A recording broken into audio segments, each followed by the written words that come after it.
Change is occurring. There has been an awakening of the global conscience. People, business, and governments are acting to initiate and implement these changes. The Millennium Village Project is a catalyst in a dramatic movement to stimulate the total eradication of extreme poverty in the world.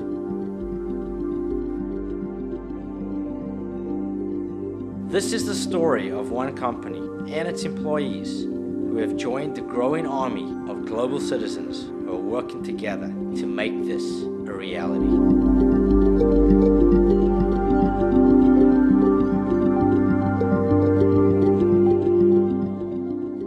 Hi, I'm Lexi Mitz. I'm Arlene Buran. I'm Craig Sims. We were really fortunate to have the opportunity to go to Africa on behalf of Spin Master and the Millennium Promise. In July 2007, we visited Mwandama, the Spin Master village in Malawi in sub-Saharan Africa. Our task was to head to Malawi, head to Africa, go and meet the people, kick the tires, so to speak, go and actually feel the earth, and to oversee the implementation of the Millennium Village Project.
The efforts of the Millennium Village Project have already had a major impact on the area.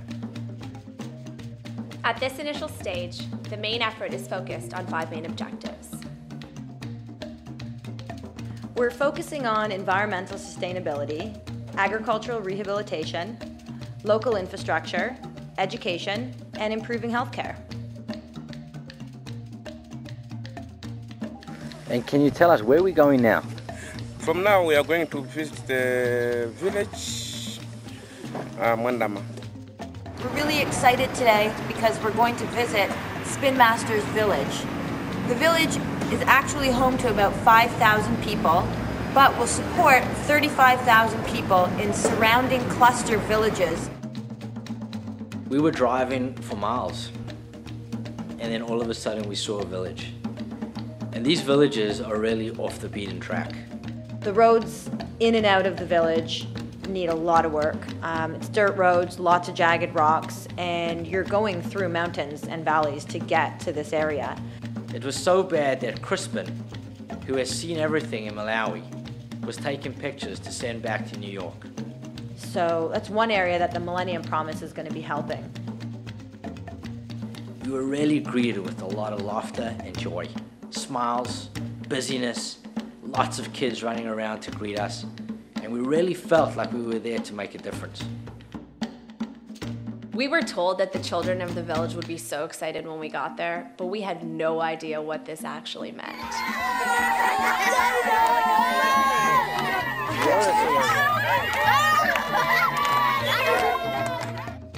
Working at a toy company, we were all really interested in the children. So we were really excited to get to the schools to interact with the kids. And when we pulled in, it was amazing to see the spirit and the energy that all of these kids had. Education, as you can imagine, is the key to success. It's the key to sustainability, and it's the key to the future. So one of the schools we went to had 1,000 kids and 6 teachers. You know, another little fact that really took me aback was that there are 3 kids to 1 notebook. We decided that above and beyond the $1.5 million contribution that Spin Master was contributing to Millennium Promise, that we wanted to try and raise some incremental funds.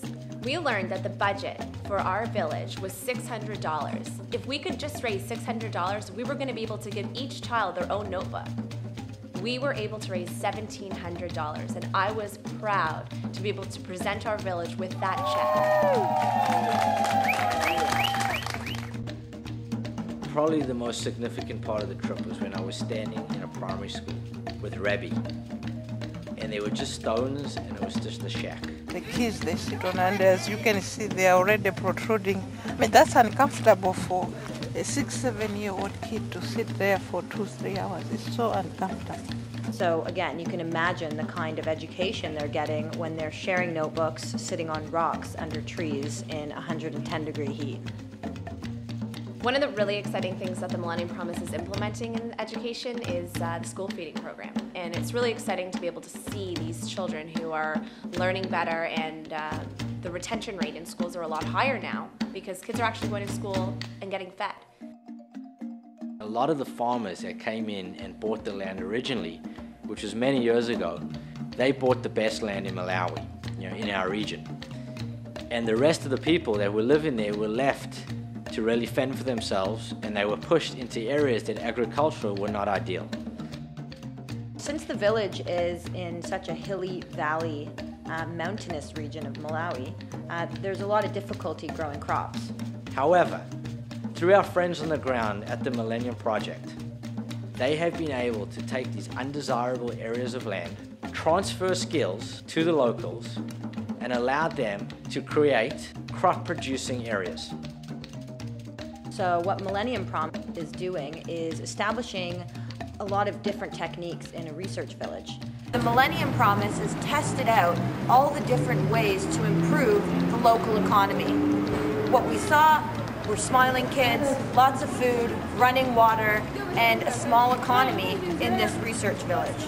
We're hoping to take these resources and apply them to our village over the next 5 years. So that's where our money is going to go. Firstly, we saw a huge corn bank.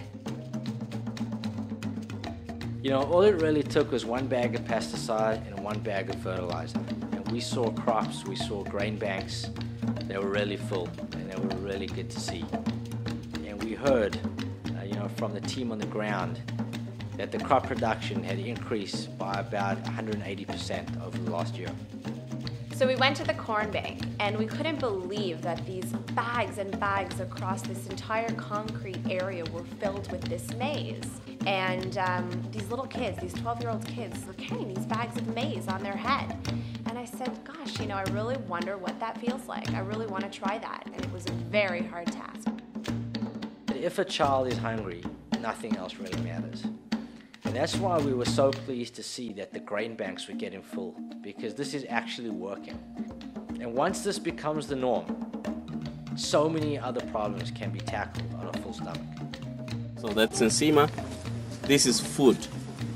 So this is a typical meal in a normal day. Once there's extra bags of corn, the villagers can go and take it into the city and trade it. So what we saw were tin roofs on houses and wheelbarrows or bicycles, and the villagers get all of this stuff by growing the maize and then trading it for other material goods. There's so many things that we take for granted at home, like turning on the lights, and our village does not have electricity. The village doesn't have running water. The village doesn't have paved roads. Another thing that Millennium Promise is working on in the near future is bringing in electricity and electrical wires through the mountains and into our village. But we're going to pull that line down across and further down. That's so good. that we light up the schools, we light up the health facility, and we light up everything, even the market centers. That way, it attracts people to come and start investing. So one of the main objectives in the village is to improve healthcare, and the Millennium Promise is going about this in a few different ways. One of the key things that the Millennium Village project is doing is that they are taking key vaccines to the village. Because of the inaccessibility of these hospitals and these clinics, they are taking the medicine to the people. On Immunization Day, another service that we saw that was provided for the mothers with all the little infants was actually weighing their babies.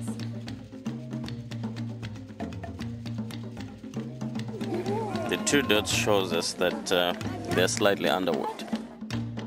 Something that the Millennium Promise has focused on is malaria and bed nets. So one of the things that Millennium Promise is doing is providing bed nets for every family in the village. And it's as simple as putting a bed net over your bed so you don't get a mosquito bite.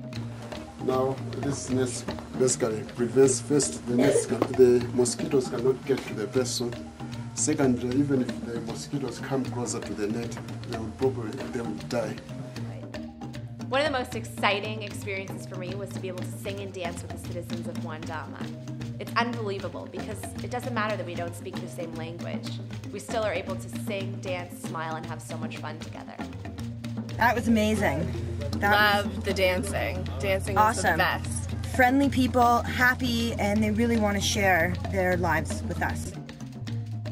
It was so gratifying to realize that in this world, there are so many different people, with so many different aims, so many different ambitions, and so many different sets of circumstances.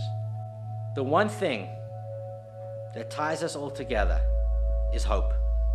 It's the hope of the people like Crispin and Rabbi and the whole team that are working tirelessly every day. It's the hope of the chiefs of the village. It's the hope of the children. And it's the hope of ourselves, the donors, and all of us combined leads to real transformation and positive change.